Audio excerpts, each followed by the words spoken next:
I think I can speak for everyone when I say that Amphibia's season finale reunion was a shocking experience that slapped the collective fanbase over the head. It was clear that this show was something else, and it had a much deeper message to convey than simply adventure and monster of the week shenanigans. The duel between Anne and Sasha has impressed me ever since I first watched it, and I think it's about time that I did a proper fight analysis for this epic moment. Hi there everyone, Lars here from Camille's Harem, not just a podcast for novice writers by novice writers, but also a YouTube channel by novice writers for novice writers, because writing is an adventure, it's more fun with friends, and because I haven't done an in-depth fight analysis for a while, allow me to explain what I'm looking for when analyzing and evaluating a fight. The first thing to note is that fights, from interpersonal issues, to duels, to scrimmages, to massive battles and wars, can be written all kinds of ways. You can't hold up one fight and say that this is the universal standard that all other battles and fights should be compared to. And that's because each battle is unique, each fight is unique. Instead of focusing purely on the action then, which is where a lot of great battles with fantastic action set pieces are and what everyone else likes to look at, you need to focus on two crucial elements. Number one, how did we get to this fight? And number two, what are the consequences of this fight? If you do not properly set up a battle, and if it does not have meaningful consequences, you run the very high risk of letting this unique and awesome battle fall into obscurity because only its action will be memorable. And there are very, very few battles that are just so cool that everyone knows about them, even though the overall story that they're set in sucks.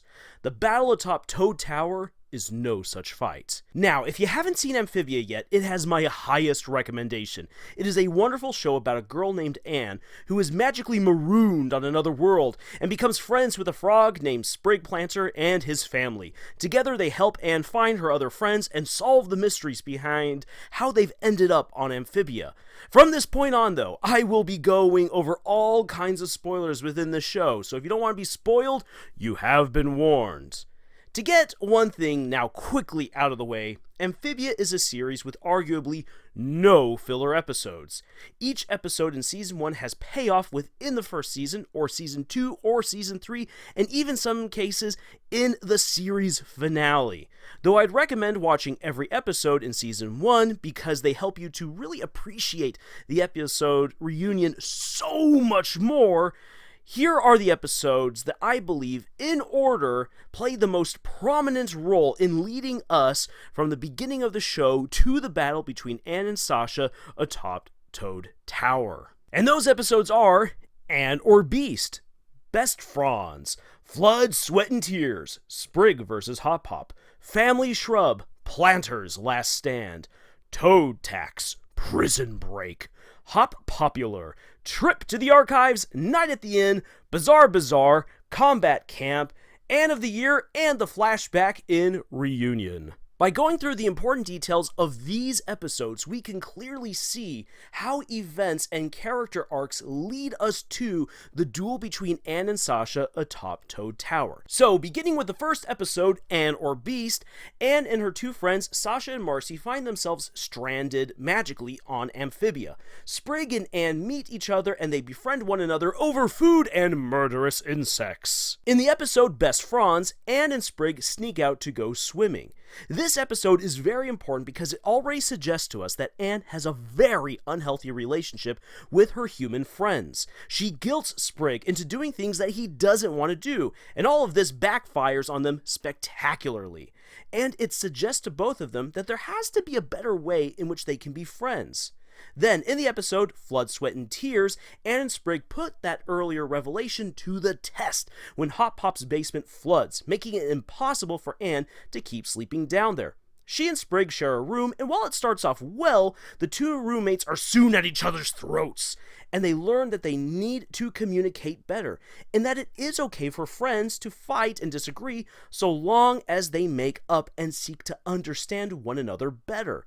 This puts Anne and Sprig already against Sasha and her relationship with Anne. In the funny episode Sprig vs. Hop Pop, Sprig deposes Hop Pop as head of the house, And this shows that Amphibia has a variety of ritualistic duels that determine the outcome of larger, more complicated struggles. This is why Commander Grime will use a duel to settle matters later on between the humans, frogs, and toads. Then, in the episode Family Shrub, Anne starts to reconsider where she stands with the people in her life. Anne wants to belong, and she discovers that she has a place within the Planter family. Her loyalty to the Planters grows, and this connection is just beautified and made stronger, all thanks to her literal adventures through time with Sprig and Polly, and as she learns that once upon a time there was Emma the Newt. Then, in the episode Planter's Last Stand, Hop Pop loses the family vegetable stand in the Wartwood Market, and this all comes after a really silly attempt at him trying to be a snake oil salesman, which is kind of funny for a frog to be. This places the entire Planter family in a state of dire destitution and sets up a later showdown. Then, in the episode Toad Tax, the guards from Toad Tower come to town to collect taxes, but Mayor Toadstool has been embezzling all of the funds. The Toads go from house to house raiding for tax compensation. Anne joins them at first in an attempt to earn the people's respect and look super cool while doing it. But she quickly sees that what the Toads are doing is very wrong. She helps the townsfolk of Wartwood and eventually stands up to the Toads, earning her their ire, while also earning the undying love of the people of Wartwood. However, the Toads do promise that they will be back, and they will not forget Anne next time. In the episode Prison Break, we get to see what's been going on with Sasha. We see how manipulative and mean-spirited she can be. When the tower is attacked by murderous herons, she works with Commander Grime, the bloodthirsty ex-gladiator and leader of the Toads within the tower. They form a partnership that they will then use to take full control of the valley and the frogs in exchange for bringing Anne to Sasha. In the episode Hot Popular, Hop Pop runs for mayor, and he does this because, well, he doesn't have a job. He has been grounded under the heel of the Toads, so he decides to stand up to them. And even though he loses ultimately, the Toads are terrified that a frog could legally usurp their control. Grime and Sasha therefore plan to capture Hop Pop and murder him as an example to all the other denizens of the valley. In the episode Trip to the Archives, and also I would include the Bizarre Bazaar, while they might not directly lead to Anne arriving at Toad Tower, they do highlight the desperate situation Anne and Sasha find themselves in. They are truly marooned on another world without any good viable way of coming back home, and if they cannot work together, they will leave the planet fractured and broken, something that we see culminating at the end of Reunion and going on well into Season 3. Then, in the episode Night at the Inn, this horrifying encounter with cannibals not only highlights Polly's bravery and character progression, but it clearly underscores that Anne can be devious and murderous in her own right. Second. This way, let's move! Don't you dare leave! Finally, a chance to use everything I know about chemistry. What are you laughing about? Nothing. Let's get out of here. Hey, do you hear that? Did you leave the sink running? Oh dear. The episode Combat Camp is one that might feel a little weird. It might feel a little bit more like a side quest, but it is necessary to show how Anne has honed battle skills that she actually cultivated back on Earth with her parents. It also gives Sprig and Polly a chance to develop their own combat skills, which will be crucial for the upcoming battle. And then in the episode Anne of the Year, Anne is finally accepted by the people of Wartwood. This crazy party is brought to a halt, however, when Sasha and the Toads arrive, planning to take over the entire shindig and bringing everyone up to Toad Tower in order to commence with Hop Pop's execution. Finally, in the flashback to Reunion, we get confirmation of how Sasha has manipulated her friends, specifically Anne, using her strength of personality and her popularity in order to get what she wants. We also get an indication of what exactly led the girls to being marooned on Amphibia, though we are still lacking at this point some critical information. So, it is a bit of a long road into getting there, but this journey is important. It is essential to understand how Anne has grown as a person, because she's no longer the girl who uses toxic friendship behaviors to get what she wants. Anne is no longer someone who's just going to be pushed around by other people, even Sasha, and she has become a more capable warrior. But so too has Sasha. Neither one will have an immediate advantage over the other when they finally clash. And the frogs are all being pacified in Toad Tower with a party to make sure that they don't realize that Hop Pop will be publicly executed, so the Toads can finally break all frog resistance within the valley. Sasha has taken Anne aside to use her usual tricks to win Anne over to the Toads' cause. However, Anne's love for the planters and the people of Wartwood leads her to undermine Sasha and smuggle the frogs outside, all while Wally rigs Toad Tower to explode. But ultimately, Anne is caught and the execution proceeds as planned. However, Anne once again interrupts this execution, stealing a sword to fight off the Toads. Sasha intercedes and bullies Anne into submission until Sprig launches some mud right into her face. Splat! He calls out Sasha for not understanding Anne or respecting their friendship. This motivates Anne to stand her ground once and for all.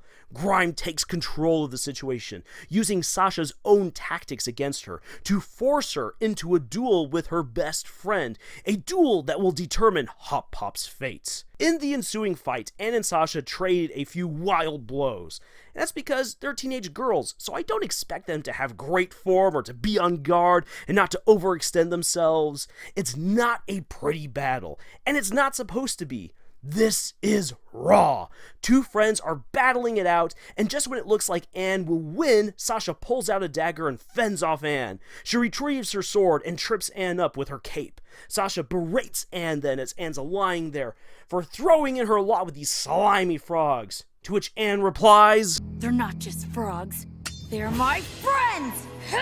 She swings up and batters both sword and dagger from Sasha's grasp, and she swings high enough that she cuts deep into Sasha's cheek, giving her a scar. Disarmed and wounded, Sasha is beaten, but Grime betrays tradition and ensnares Hop Pop to feed him to a gigantic Venus flytrap. And that's when Wally's boom shrooms go off, demolishing Toad Tower. Sasha and Grime both plummet from the tower, but Anne jumps in to save her friend. Despite it all, Anne wants to be there for Sasha. She wants to save her friend. She's come to value her friendships even more, and as the hero, there's no way that she could just let Sasha die. However, Sasha is too heavy in her armor, and Anne doesn't have a good grip. Even with the planters trying to reel them both up and in, it's not enough, so Sasha lets go and drops to her seeming demise. That is, until Grime springs into action and catches her. The Toads retreat in shock and defeat. Sasha remains unconscious. Anne is left atop the ruined tower, broken in spirit and shaken by what she's just lived through. The consequences of this singular short fight are even longer reaching than the road leading up to it. From this point on, Sasha and Anne will be in opposition to each other. Their rivalry not only tears the valley apart, but it leads to a fracturing of the entire amphibian kingdom. Deposed from his position, Grime becomes a fugitive who must go on a dangerous quest to unite the Toads and use their military positions and prowess to usurp Newtopia's hold over the planet. The war that Sasha and Grime kick off leads right into the violence in Season 3's later half. As for Anne, she is truly embraced by Wartwood now, becoming their hero. But she's distraught after everything that's happened with Sasha. She resolves then to find Marcy so that they can together try to save Sasha from this new predicament that they're in, and together they can find a way home. The violence that the girls have brought to Amphibia makes it clear to Hop Pop that they need to head to Newtopia and beg for King Andreas's help to figure out what the Calamity Box is and how they can use it to get the girls home. All of this brilliantly lays the foundation for the next big battle that I will be analyzing from Amphibia, the battle for Newtopia in the episode True Colors. This dirty duel between friends is an example of what anyone should look for in a good fight. The build up to the battle is well executed, the events leading up to it make sense, and those events carry emotional weight for the characters. They have grown and developed before even getting to Toad Tower. This means that the personal stakes are high, and that everything makes sense within the story's confines. Nothing comes out of left field to give either hero or antagonist a sudden upper hand, and the payoff is there. The consequences of this battle are personal and linger for a long time. Now, I want to take a moment to dash the criticism that many have lobbed against Amphibia that Anne and Sasha should both be suffering more trauma during seasons 2 and 3 because of this battle. I think The Owl House Season 3 provides a good enough example of what happens if you go this route and mismanage a character's trauma. Furthermore, it is an easy crutch to give your character's trauma to generate drama and supposed character growth. The issue with trauma is this, that it is both realistically and fictionally a stumbling block that often impedes character progression. If a character started off the story without trauma, then goes through a horrible experience and comes out changed, you have to dedicate a particular amount of time and energy to fixing those issues or adapting to them for that character to then continue their arc, unless you make trauma a central part of their progression. However, that easily crowds out so much more that you can do with that character, unless you are very smart and very concise with how you handle such a heavy and socially convoluted theme. And for that matter, Amphibia never had trauma as one of its core themes, with the exception of the planters fearing herons, and for good reason. The show does handle existential crises. It handles guilt, shame, sadness, frustration, and more, all of which do come as a result from this battle. Both Anne and Sasha have to navigate those feelings in their own ways, and we see that both girls handle it poorly once we get to the events of True Colors. For everything that the series already gives us, that is plenty, without tossing in trauma on top of all of that. Furthermore, I reject the notion that a character must be maimed or somehow made weaker by battle in order for the consequences to stick. That is a dumb mentality born out of George R. Martin's approach for shocking the audience with horrifying, grotesque consequences, all to make them care more about characters that he was just going to kill off anyway. And it's not realistic either. Fights do mess with a person, but those results don't need to be debilitating. And if you went that route anyway, you'd undercut a lot of the adventure and action that you probably want to go through with your story. Because Amphibia is an adventure story, led by young teens, made for young teens, and focusing on the topic of healthy versus toxic relationships, the route Matt Brawley and his team took following the events of Toad Tower's battle is consistent with the story and the characters. This shows incredible insight and maturity on their part, and it really helps move Amphibia along.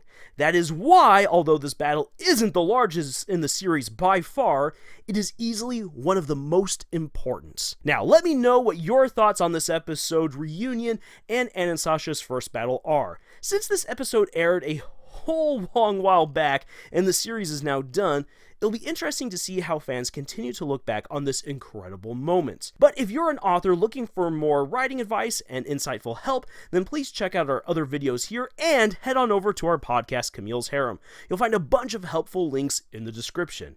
Thank you so much for joining us on this adventure that we call writing, and until the analysis for the Battle of Newtopia, which I hope that you have subscribed and clicked the bell notification icon for, tschüss.